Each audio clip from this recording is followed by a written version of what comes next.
Czekamy już na lotnisku. Lot jest opóźniony o 1,5 godziny, ale się odbędzie, bo widzicie, lotnisko jest pełne ludzi. To jest ostatni dzień, jutro zamykają wszystko na 14 dni, nie będzie samolotów ani przylatywać, nie będą ani wylatywać stąd. Ja czytałam, że jednak czarterowe będą odlatywać. Będą odlatywać, tak? Tak, żeby ludzie wrócili do domu. Okej, ale z tego co nam pani opowiadała, to też Hurgada będzie zamknięta w połączeniach drogowych, także też ciężko będzie wjechać i wyjechać nawet autokarem czy samochodem prywatnym. Przez 2 tygodnie. Wszystko ze względu na, wiecie, jaką sytuację z wirusem. No myśmy kupili ten bilet parę dni temu, udało się nam kupić w rozsądnej cenie 300 zł. Uważam, że to była cena nie jakoś przepłacona, chociaż wcześniej mieliśmy tańszy lot. Też jakbyśmy kupili bodajże na 25, to z Sharm el Sheikh to byłby lot za 150 zł, więc jeszcze taniej niż ten, no ale cóż, no 300 zł to jest dobra cena. wiedzieliśmy jaka jest sytuacja, chcieliśmy się szybciej stąd wydostać, więc wybraliśmy troszeczkę droższą opcję, za to wylecimy, no.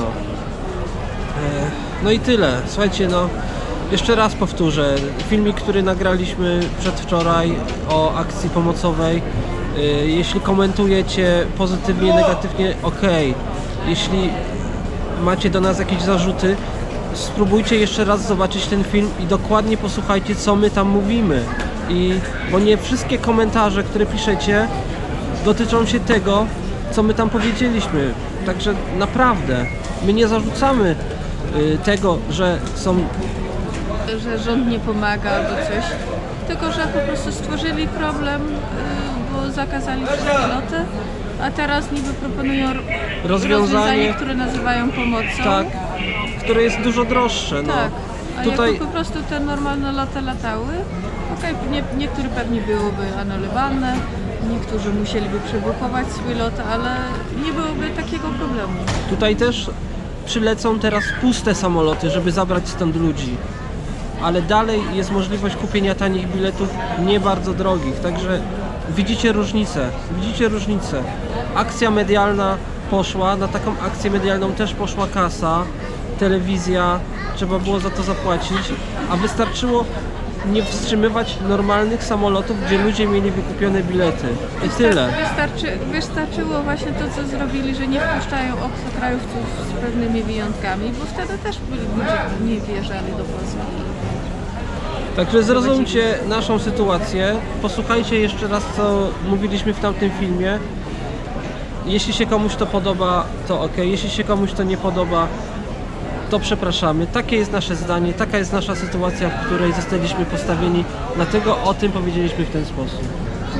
Tu właśnie znajoma pisze update.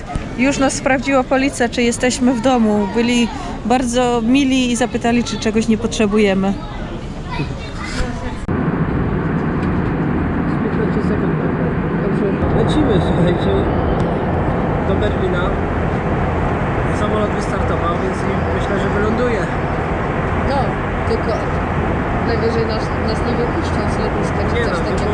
wypuszczą, bo jest tyle ludzi, no, nie zatrzymają wszystkich, więc... Ale kiedy do Polski, to nie wiemy, czy od razu, czy za parę dni.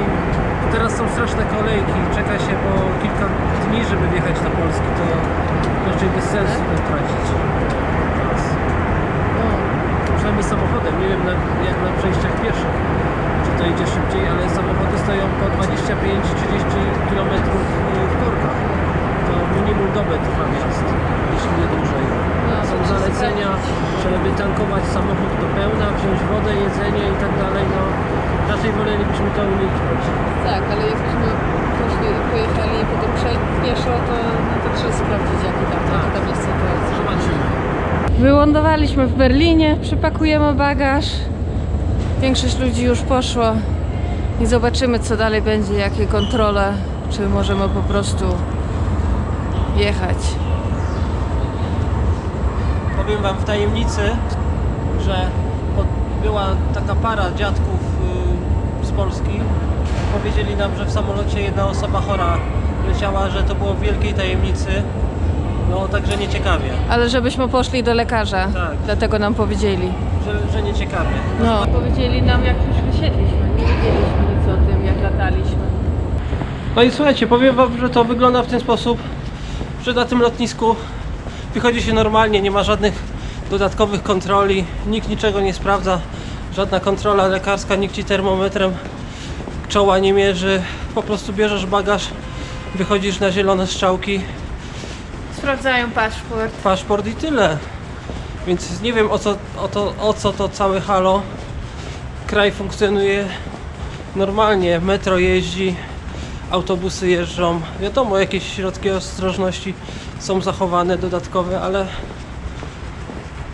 no nie wiem czy troszkę nie przesadza nasz kraj. Jak ma się, wiecie, epidemia rozprzestrzenić, to i tak się rozprzestrzeni. Ale jak szybko się możemy się... jaką szybkość rozprzestrzenienia się możemy się pozwolić, to zależy od kraju, bo to zależy od tego, ile jest szpitali. Prawdopodobnie mamy podobną ilość zakażonych w Polsce jak w Niemczech, tylko w Polsce nikt nie robi testów, więc dlatego w Polsce system... dlatego mamy 120 chorych, a nie 5000, bo przebadanych było 1000 osób, a tu było przebadane prawie 1 000 000, więc jest duża różnica. Także jak sobie ten odsetek przeliczycie do śmiertelności, to naprawdę jest bardzo mało. Ale nie o to chodzi. Chodzi o to, ile jest miejsc w szpitalach. Tak. A w Polsce podejrzewam, że jest ich mniej, bo na pewno lekarzy jest dużo mniej niż w Niemczech na 1000 osób.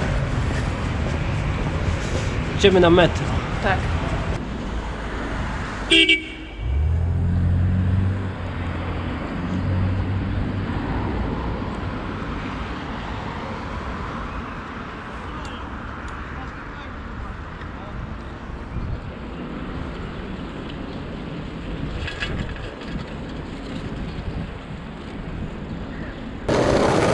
Mam dla was kilka takich migawek z Berlina. Byliśmy tam u góry przy pomniku, byliśmy w sklepie. No jedziemy sobie tak po prostu na taki rowerowy spacerek. Teraz przejeżdżamy przez park. No, chciałem wam pokazać jaka jest reakcja związana z zarazą.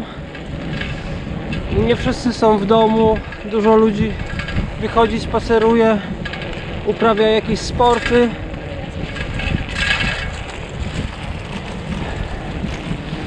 No też społeczeństwo niemieckie jest bardziej dojrzałe, ta demokracja tutaj jest dłuższa niż w Polsce, dlatego przekazy medialne też nie są takie ostre.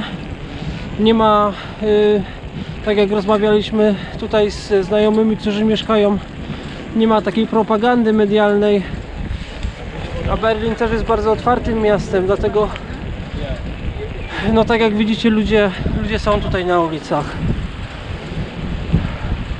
Myślę, że w Polsce więcej ludzi jednak siedzi w domach. A co się wydarzy? Do czego to doprowadzi takie podejście polskie, czy takie podejście niemieckie? No to myślę, że dopiero pokaże czas. Ja w żaden sposób tej sytuacji nie oceniam. Ja chcę ją tylko wam po prostu pokazać, żebyście mieli możliwość zobaczenia sami i no i po prostu, no tak jak mówię, zobaczcie sami, ocencie sami. Ja jestem teraz takim po prostu niemym świadkiem tego, co jest w Berlinie. Nie wiem tego, co jest w Polsce. Do Polski na razie zamierzamy wrócić pewnie jutro, pojutrze, a może nie wrócimy do Polski. Pojedziemy dalej do Holandii, nie wiem. Czas pokaże. Tak samo jesteśmy w pewnej niepewności. Udało się, jesteśmy w Polsce. Przed sekundką tam za nami minęliśmy granicę jakieś może pół kilometra stąd.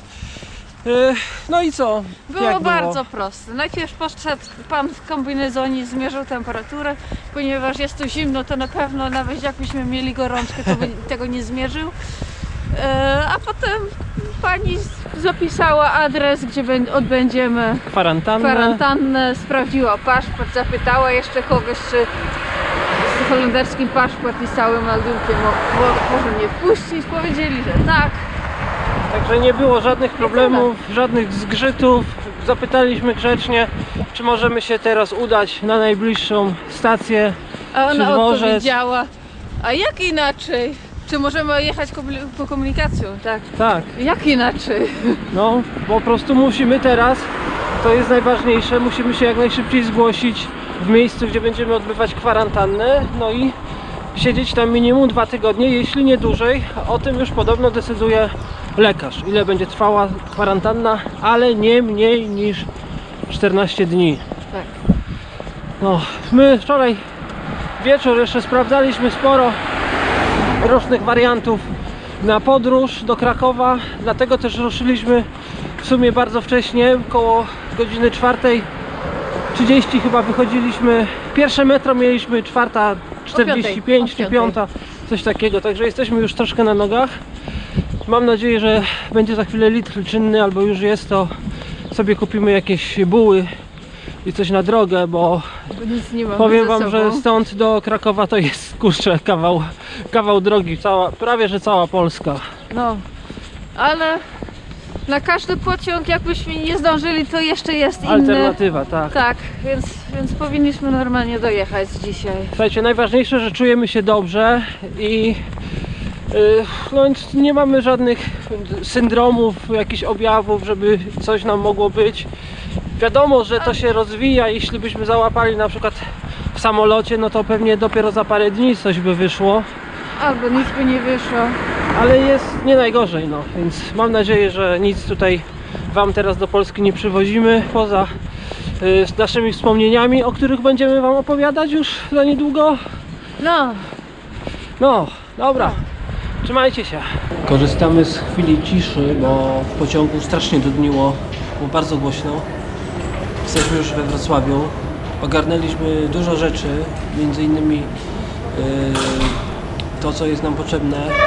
Bo już dzisiaj wchodzimy na kwarantannę i już nie będziemy mogli przez 2 tygodnie wyjść, więc jak tylko dojedziemy do Krakowa, teraz jesteśmy we Wrocławiu, od razu się udajemy do tego miejsca, gdzie będziemy odbywać ją. To jest prywatne mieszkanie, znajomi nam udostępnili.